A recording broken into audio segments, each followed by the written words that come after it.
1945 পৃথিবীর ইতিহাসে সবথেকে অন্ধকারতম এবং জঘন্যতম দুটো দিন 6 এবং 9 আগস্ট, যেদিন হিরোশিমা এবং নাগাসাকির উপর ইউনাইটেড স্টেট বোমবাস্টিং করে একটা দেশকে, একটা শহরকে সম্পূর্ণভাবে নিশ্চিহ্ন করে দিতে চেয়েছিল।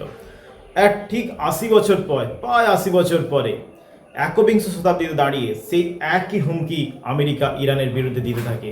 7ই এপ্রিল, যে একটা স্বাধীন দেশকে, একটা সভ্যতাকে সম্পূর্ণভাবে পৃথিবীর ইতিহাস থেকে মুছে ফেলতে চেয়েছে। আর ঠিক পরপরেই ইরানবাসীগণ পরিষ্কারভাবে, স্ট্রংলিভাবে আমেরিকাকে মেসেজ দিয়ে দেয় যে আমাদের শক্তি কম হতে পারে, কিন্তু সিট দ্বারা যথেষ্ট মজবুত।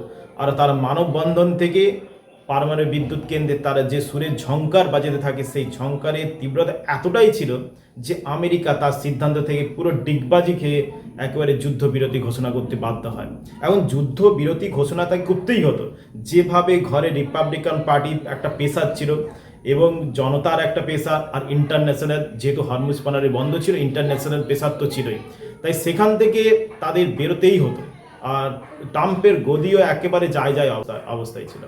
কিন্তু এই যুদ্ধবিরতিতে ভারতের কি এফেক্ট, ভারতের কি কি সুবিধে কি হলো? দেখো, গ্যাসের সংকট যেটা ছিল হরমুজ পানার বন্ধ, আগে থেকে যেহেতু একটা মিত্ররাষ্ট্র ইরানের ছিল, সেই সুবাদে আমরা কিছু কিছু জাহাজ আমরা আনতে পেরেছিলাম হরমুজ পানারি পেরিয়ে। কিন্তু এখন যে সিচুয়েশনটা হয়েছে, যে সবাইকে ছেড়ে দিয়েছে, অতএব যে গ্যাসের সংকট, যে তীব্রতা ছিল, সেটা আস্তে আস্তে কিছুদিনের মধ্যে ওটা আমাদের স্বাভাবিক হতে থাকবে। আর আমাদের যে শেয়ার মার্কেট যেভাবে ধস খেয়েছিল, সেখান থেকে আগের অবস্থায় বা আগের গতিতে ফিরে যাওয়ার একটা হিউজ সম্ভাবনা তৈরি হচ্ছে।